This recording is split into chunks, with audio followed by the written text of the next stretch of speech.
It's motherfucking game time! And action. Yep. Lovely. And then I'll do it. Okay, then 4, 2, 3, 4. Same time! I think I'm round and right too.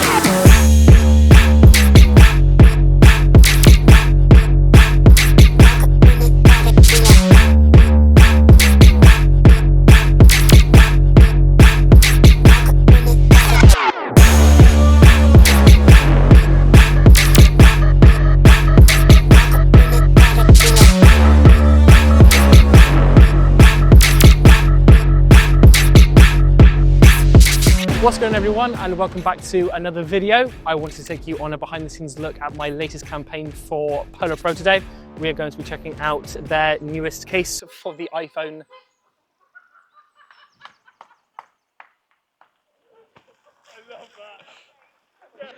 Oh God, brilliant. We're going to be checking out their latest case for the iPhone 16, which is the Light Chaser 16. We are going all out on this shoot. We're going to be rigging up the car to have an arm on it, and we're going to be shooting everything on the DJI RONIN 4D, which is the first time I've ever shot on it, so I'm really excited about that.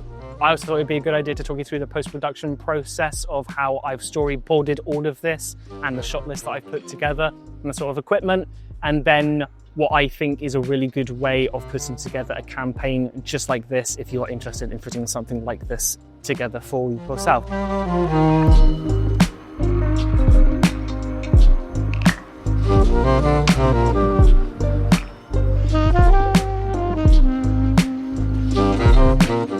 So if you're looking at all of this and you're thinking that you want to start approaching brands to make these sorts of campaigns, the one bit of advice that I can give you is come up with some sort of story that the viewer can kind of relate to. So with this product, the whole point is that you could choose a big camera setup, just like this one here, or you could opt to shoot everything on something that fits easily in your pocket. And so I am taking that concept and thinking, well, is there anything out there that I can compare it to?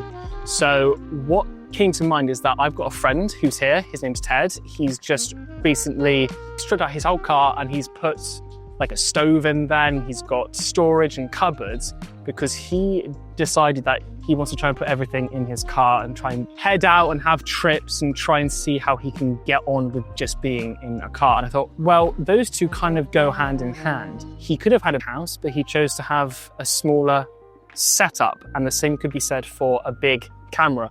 You could have a big camera, or you could just shoot everything on this. And from there, the story just starts to progress, and then I can start to think about all the shots that I need to get, which we will talk about next.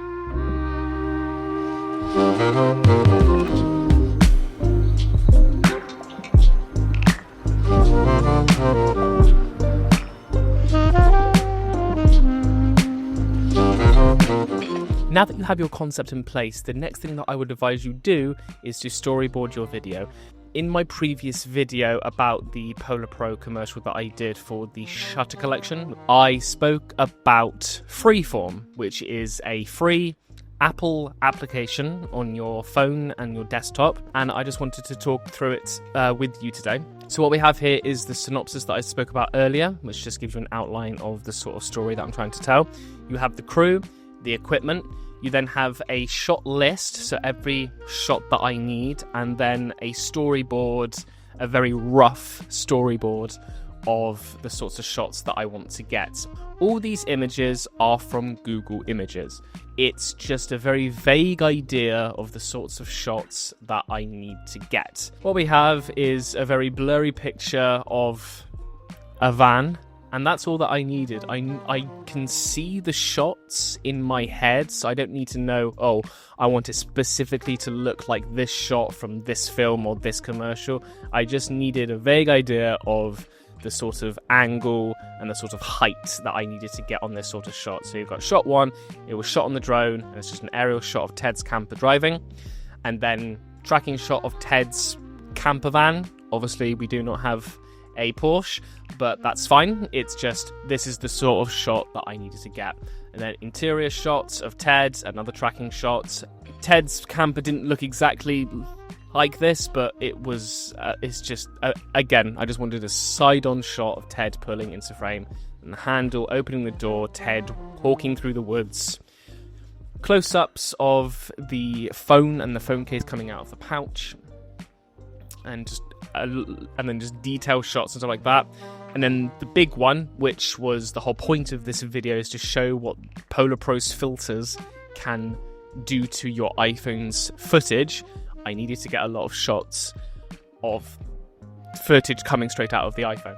And so I just put a whole thing here of saying series of phone footage on phone, gimbal, just to make it look a little bit more cinematic.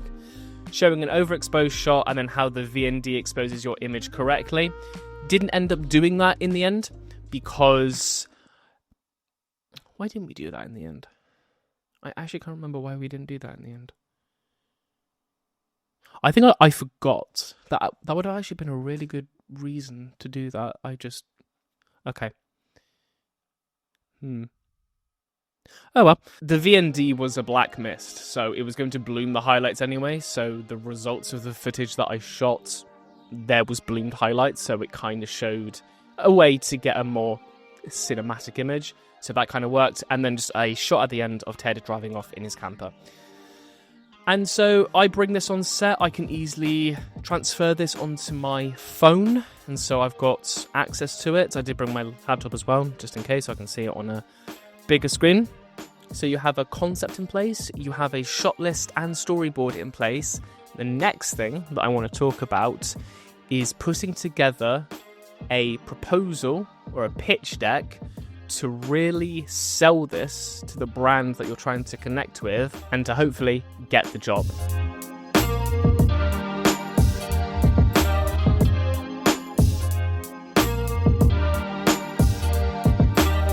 So, pitch decks. It's one of those things that only up until recently I've started to put together to send to brands that I want to work with.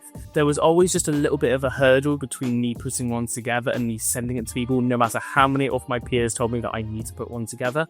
But luckily, there is a brand out there called Film Lab who have put their own keynotes template together where you can input your own images, your work, your social media stats, information about who you are and what you do.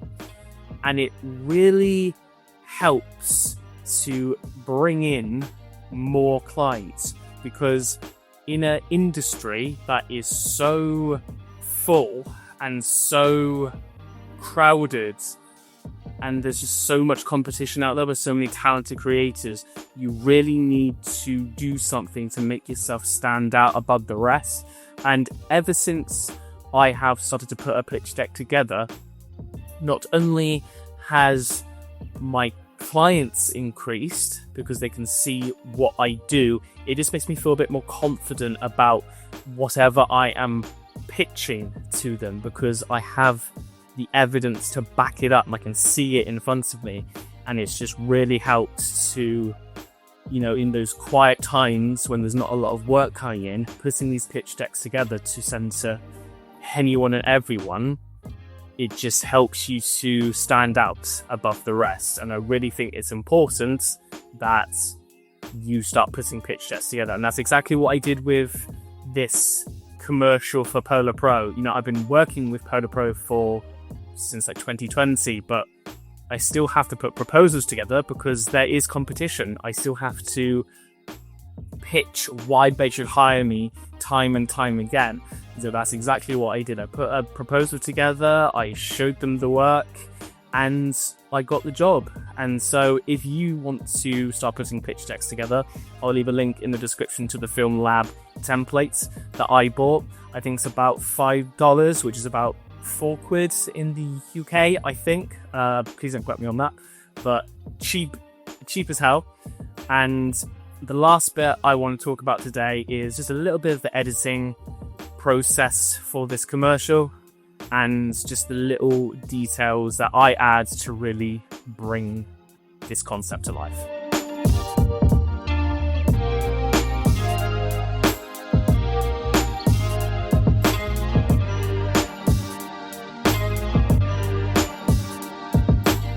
So when it comes to these short form reels that I put together for Polar Pro, it's a fairly simple process to start off with, especially with regards to the music. And when it comes to Polar Pro, they have a very specific tone and image to their brand, and so the music is pretty easy to find. They kind of want like a rocky, heavy, adventurous sort of tone, and so for this piece,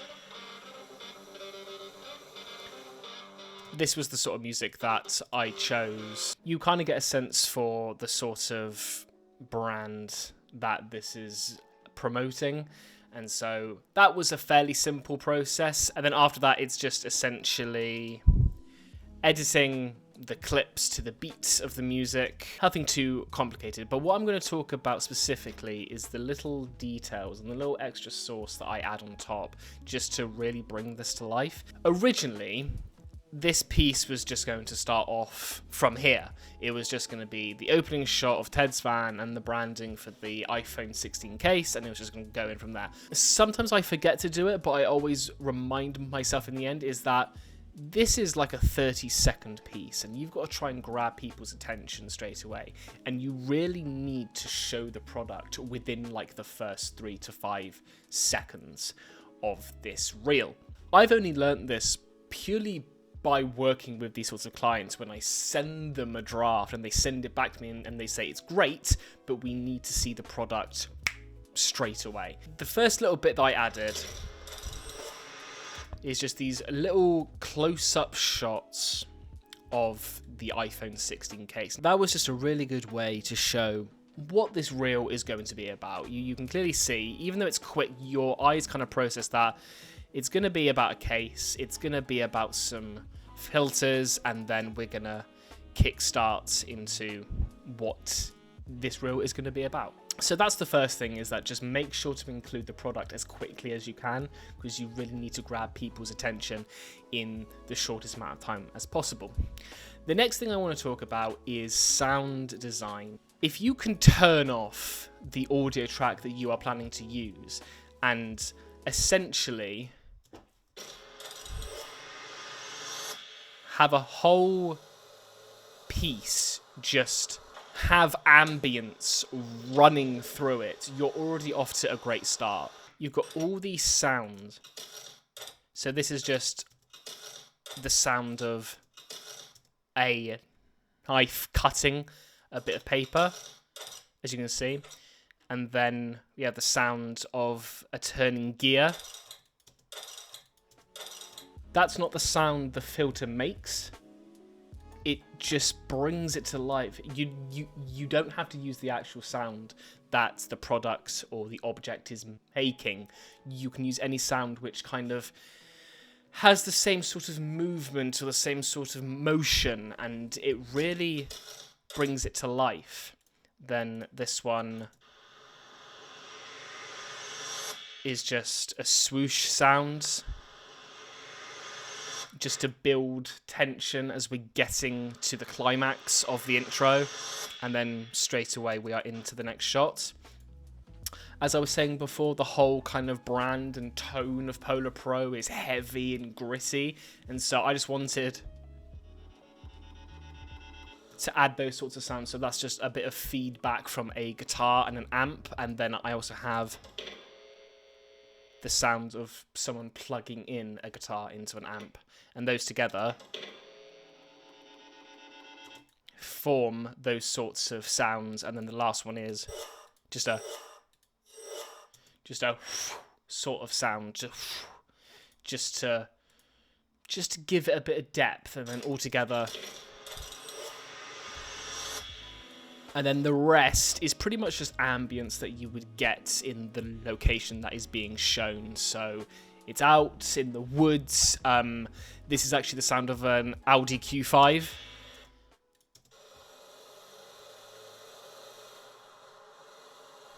And then the sound of a Tesla Model 3. I could have recorded the actual sounds of the van, but it was a bit too heavy, a bit too gritty.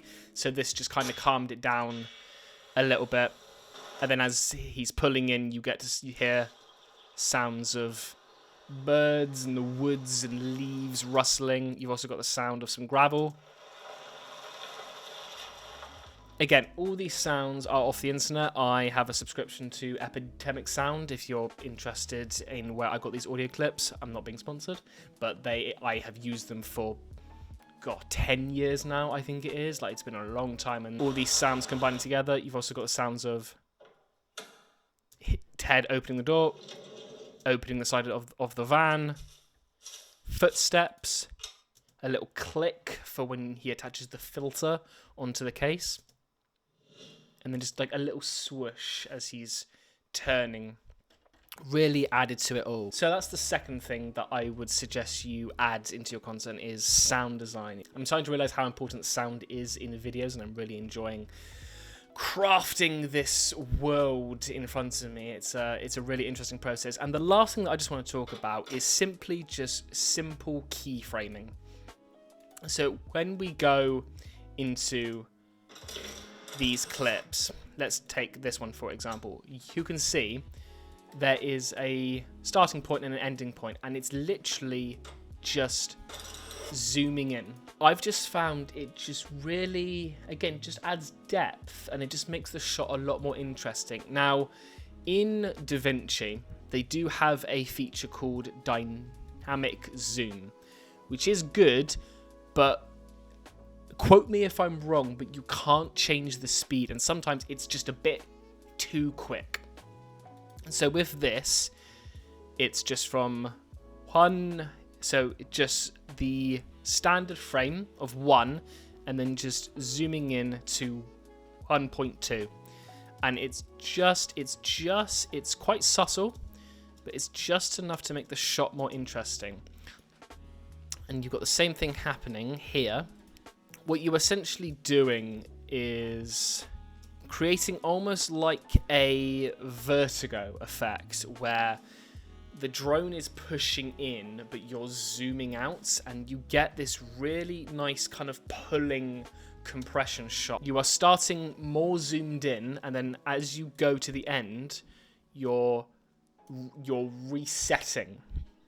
And so you're going back to your starting frame, but then the drone is moving as well. So when you take that off, you just have a very simple shot, just the drone tracking the van, and it looks nice, but I just feel like it needed something more, which is why I added in the zoom. Going back, it just gives it, again, I'm gonna keep using this word, a bit of depth. It just makes that shot look a lot more interesting and just invites you more into the world that I'm creating. In terms of when it comes to editing, when you're creating edits for brands, finding the right music is important. Just try to choose a piece of music that matches the vibe and the tone of the brand. Sound design is so important. It just opens up this whole world and just really grabs people's attention. Even though it's subtle,